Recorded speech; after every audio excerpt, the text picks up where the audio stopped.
안녕하세요. 삼성증권 리서치에서 중국을 담당하고 있는 전종규입니다. 올해는 정말 중국 시장이 상당히 좀 어려운 시장이었죠. 헝다 위원부터 해서 전력 대란 등등 중국 시장에 대해서 상당히 어려운 시간을 보내셨는데요. 내년에 대한 중국 시장에 대한 말씀을 좀 드릴 거고요. 중국의 중요한 이슈와 전략에 대한 말씀을 좀 드리도록 하겠습니다. 내년에도 다양한 이슈들이 있을 것 같은데요.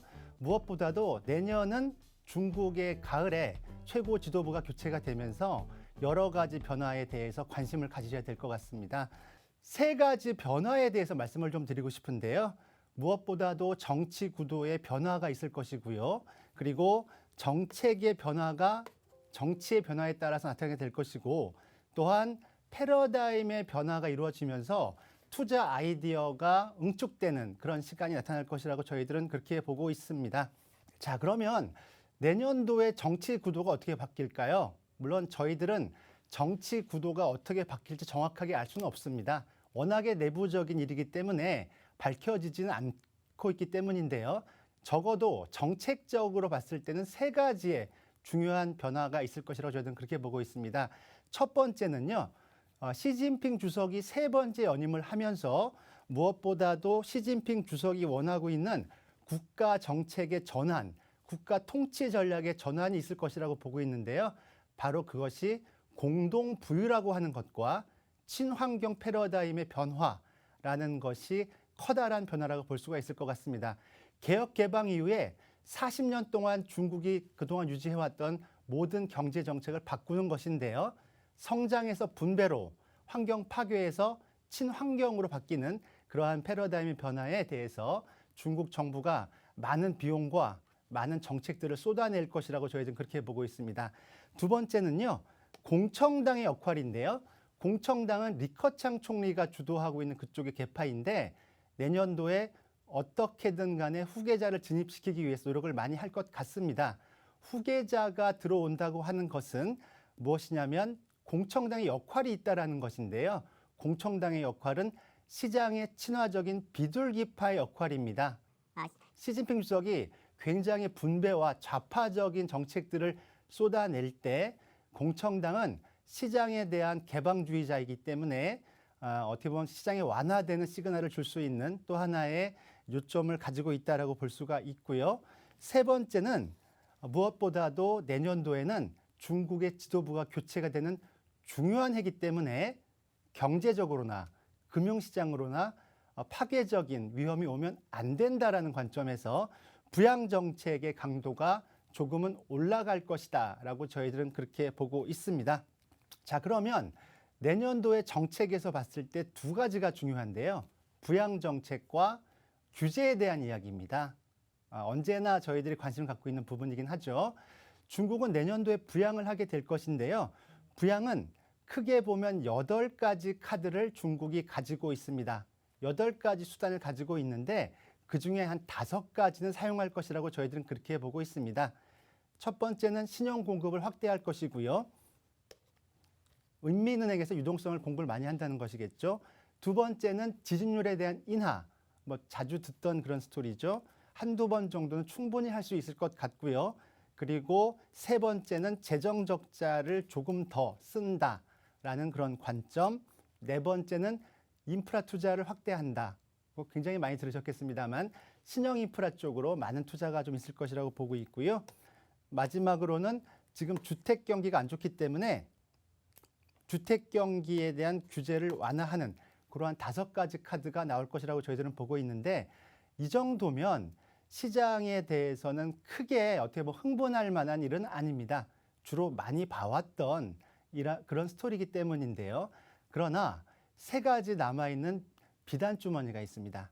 부양에 있어서는 세 가지가 나오게 되면 시장은 깜짝 놀라거나 아니면 경기의 흐름을 바꿔놓을 수도 있다고 보는데 그 세 가지 비단 주머니는 금리 인하, 그리고 소비 부양, 부동산 부양이라고 하는 세 가지 카드가 있다라고 보시면 될 것 같습니다. 주의해서 말씀드리는데요. 금리 인하, 소비 부양, 부동산 부양이 나올 경우에는 시장의 영향이 좀 크다라고 보시면 될 것 같습니다. 두 번째는 규제에 대한 이야기입니다. 규제가 올해 굉장히 많이 나왔죠. 시장에서는 빅테크, 플랫폼, 교육산업, 부동산 걷잡을 수 없는 확대되는 규제 때문에 시장도 상당히 어려움을 겪었었는데요.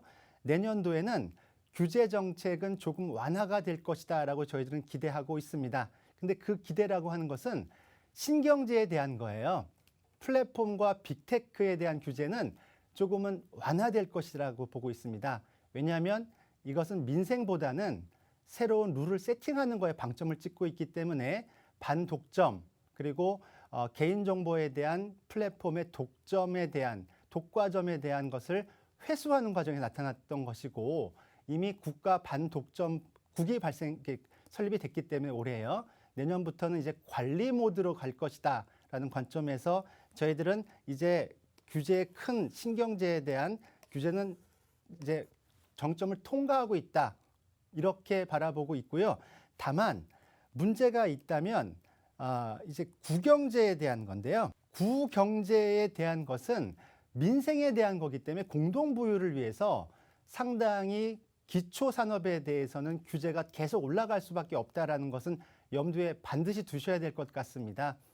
의, 식, 주거비용, 교육비용, 아니면 이런 사적인 영역에 있어서 중산층을 위해서 비용을 계속 줄여준다고 하는 것은 기업들한테 이익을 뺏어올 수도 있다라는 관점입니다. 그래서 다시 한번 말씀드리고 싶은 것은 기초산업, 의, 식, 교육 이런 산업에 대해서는 비용 축소가 결국은 기업의 이익을 훼손할 수 있다라는 관점 다시 한번 강조해 드리고 싶습니다. 자, 이제 마지막으로는 패러다임의 변화입니다.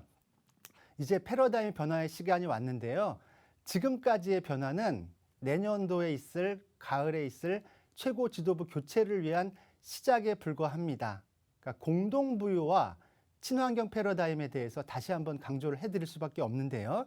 마오쩌둥이 했었던 일은 공부론이었지만 공부론은 공동의 빈곤으로 실패했던 그런 사례였고 덩샤오핑은 선부론을 통해서 이제 많은 사람들이 먼저 잘 살기보다는 먼저 잘 살 수 있는 흑묘백묘 전략으로 성장 일관되게 올라왔던 그런 성장의 전략이었는데요. 동부벨트가 상당히 번창했지만 불평등이 확산이 되고 있기 때문에 불평등을 축소시키기 위해서 이제는 공동부유로 가겠다라는 큰 패러다임의 변화를 이야기하고 있습니다. 공동부유는 쉽게 말씀드리면 불평등을 축소해서 다 같이 잘 살자라는 것인데요. 거기에는 국가의 비용이 많이 투입이 될 것이고 기업의 어떻게 보면 생사 고락이 큰 변화가 발생할 수밖에 없다라는 관점으로 보셔야 되는데요. 많은 분들은 걱정하십니다. 기업의 이익을 훼손할 수 있기 때문인데요. 그러나 중국의 공동부유는 시진핑이 일방적으로 많은 부분들을 희생하겠다라는 것만 있는 것은 아닙니다. 그러니까 내수의 부양을 하겠다라는 의지가 강하고요. 그리고 경제 발전을 위한 국가 경쟁력 부분에 있어서는 어떻게 보면 거침없는 그런 지원이 있을 것이다라는 것도 같이 생각해 보실 필요가 있습니다. 자, 친환경 패러다임에 대한 말씀을 좀 드리면요. 중국이 파괴를 많이 당했던 환경을 복구한다는 것은 상당히 반가운 일이고 우리나라에게도 긍정적인 역할을 끼치게 될 것입니다. 미세먼지가 줄어들 수 있는 좋은 기회가 생기는 것인데요. 비용이 많이 듭니다. 친환경에 대한 비용은 아주 천문학적이기 때문에 못하고 있는 것 아니었겠습니까? 따라서 중국은 이제 친환경을 위해서 새로운 친환경 에너지에 대한 생산부터 해서 저 밑단에 친환경 소비를 확대하는 것까지 비용을 쏟아붓게 될 텐데요. 그 어떤 나라보다도 중국은 태양광, 풍력, 그리고 심지어는 원자력 발전소까지도 적극적으로 전 세계에서 가장 강력하게 10년 동안 투자를 한다고 보시면 될 것 같습니다. 원자력 발전 같은 경우는 10년 동안 이야기하지 않고 있던 것인데 후쿠시마 사태 이후에 10년 만에 다시 내놓은 원자력 굴기라고 보시면 되는데요. 동해안 벨트에 150기를 짓는다고 하는 것은 커다란 변화가 될 텐데 석탄 대란의 어떻게 보면 여파라고 볼 수 있을 것 같습니다.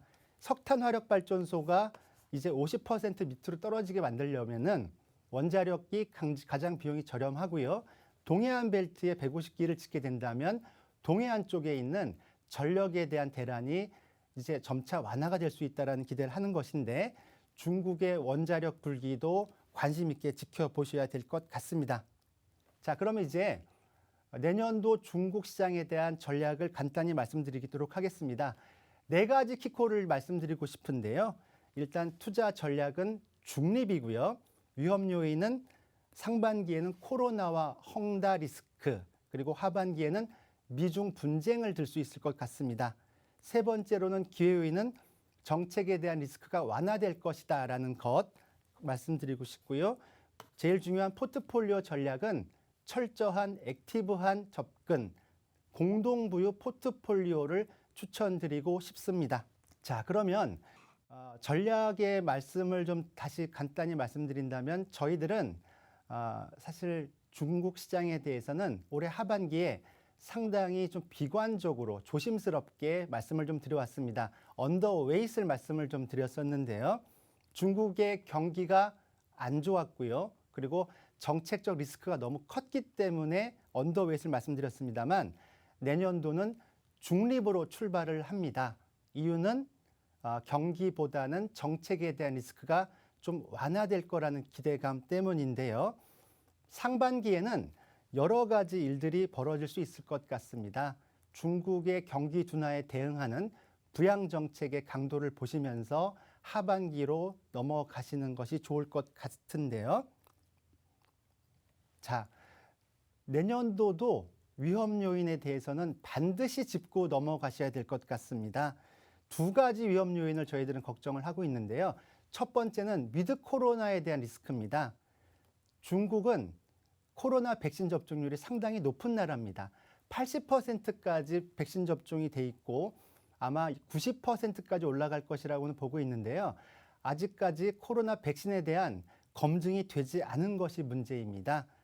다른 나라도 위드 코로나를 하면서 올해 하반기에 시끌시끌하지 않습니까? 한국도 그렇습니다만 미국, 유럽 공동적으로 지금 어려움을 겪고 있는데 지금은 통제를 강하게 하고 있어서 아직은 중국에서 코로나가 그렇게 번창하고 있지는 않습니다만 동계올림픽이 끝나고 나서 다시 한번 코로나가 올라올 수 있다는 걱정은 한번은 하셔야 될 것 같습니다. 2번째는 헝다에 대한 위험인데요. 헝다 리스크는 아직까지도 ING고요. 헝다가 빨리 파산되지 않는다는 것은 그만큼 위험이 또 다른 쪽으로 전염될 수 있다는 관점에서 걱정을 하고 있습니다. 빨리 끝냈으면 좋겠다라는 것입니다. 헝다의 리스크를 빨리 패스트 트랙으로 조기에 파산을 시키고 조기에 강력한 부양이 나왔으면 좋겠다라는 관점에서 바라보고 있기 때문에 내년도는 부동산 경기를 관심 있게 보고 있습니다.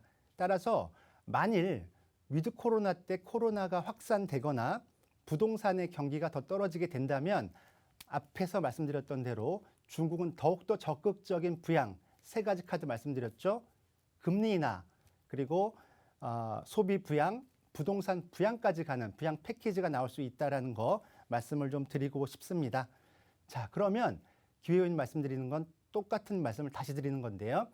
중국의 정책적 리스크가 올해보다는 떨어뜨리는 건 분명한데 얼마만큼 떨어뜨릴 것인가가 관건입니다. 이미 중국의 정책적인 리스크는 올해 4분기에 고점을 통과하고 있다라고 보고 있습니다. 더 이상 긴축을 하고 있지 않기 때문이고요. 점점점 부양 쪽으로 정책을 옮겨가면서 규제에 대한 리스크도 어느 정도는 정점을 통과하는 그림을 기대하고 있습니다. 자, 이제 마지막으로 가장 중요한 것은 포트폴리오를 어떻게 짤 것인가인데요. 중립이라는 저의 투자 관점은 모든 것을 투자하자라는 관점이 아닙니다. 기본적으로 기초 산업에 대해서는 전부 다 투자의 대상에서 배제를 하고요. 철저하게 중국의 정책 수혜주로 가자라는 관점에서 보셔야 되는데요. 자, 그렇다면 시장에 대해서는 그렇게 긍정적으로 보고 있다는 말씀을 드리는 게 아니겠죠. 따라서 포트폴리오를 짜실 때 기초 산업에 대해서는 전부 다 어떻게 보면 숏 아니면 언더웨이 지금 비중을 가져가실 필요가 없다라는 말씀을 드리고 특히 부동산, 교육, 은행 업종에 대해서는 대단히 조심을 해야 되겠다라는 말씀을 좀 드리고 싶습니다. 반면에 국책 산업에 대해서는 계속 투자의 기회가 있다라고 보는데요. 중국도 미국하고 싸우면서 국가 경쟁력을 키워나가야 되는데 세 가지 관점에서는 가장 강력한 지원의 준비를 끝마치고 있습니다. 친환경 이미 말씀을 좀 드렸고요. 그리고 국산화 그리고 신형 인프라가 대표적인 건데요. 국산화는 어떻게 보면 첨단 산업에 대해서 소부장들, 부품 소재들을 계속 지원을 하는 것이기 때문에 기업을 고르는 것보다는 커창판이나 베이징 거래소 아니면 새로운 차이 넥스트 쪽에 ETF 쪽에 투자하시는 것도 좋은 대안이 될 것이라고 저희들은 보고 있고요. 신형 인프라 같은 경우에는 원전 뭐 이런 대표 종목들을 말씀을 좀 드리고 싶습니다. 마지막으로는 올해 가장 고민을 많이 시켰던 플랫폼과 여유 소비재인데요. 규제에 의해서 이미 주가가 많이 조정을 받은 상태입니다. 저희들은 내년도에 상반기 중에는 이 플랫폼과 내수 여유 소비재가 올라올 수 있다라고 저희들은 보고 있는데요. 이유는 정책적인 규제 리스크가 고점을 통과하고 있고 무엇보다도 플랫폼과 여유 소비재의 전방 산업은 내수 소비인데요. 중국 정부의 유일한 어떻게 보면 희망은 앞으로는 광대한 내수 소비 시장의 성장이기 때문에 플랫폼과 여유 소비재의 성장은 다시 올라올 수 있다라고 저희들은 신뢰하고 있습니다. 플랫폼과 여유 소비재의 상반기 반등을 기대하고 있습니다. 이렇게 제가 말씀드린 이제 중국의 포트폴리오를 다시 한번 압축해서 설명을 드린다면 매우 간단한 그런 그림이 나오게 되겠죠. 전체적으로 70%의 중국 시장을 지배하고 있는 대표적인 기초 산업은 저희들의 포트폴리오에서 제거를 하고 대신에 국책 산업에 대해서는 저희가 하나의 테마처럼 강력한 이제 이 포트폴리오로서 구축을 하시고 플랫폼과 여유 소비재의 반등을 기다리자라는 말씀으로 포트폴리오 전략을 말씀을 좀 드립니다. 올해 상당히 중국 시장에서 많은 고통과 어려움이 있으셨는데요. 내년에는 좀 더 준비된 자세로 저희들이 대응을 하게 된다면 작지만 어떻게 보면 보람 있는 그런 중국 시장에서의 투자가 되지 않을까 저희들은 기대하고 있습니다. 이상으로 2022년 중국 투자 전략에 대해서 말씀을 좀 드렸는데요. 올해는 굉장히 어려운 시간이었습니다만 내년도에는 올해보다는 조금 더 좋은, 조금 더 나은 그런 성과가 있으시기를 기대하겠습니다. 네, 이상으로 2022년 중국 투자 전략을 마치도록 하겠습니다. 감사합니다.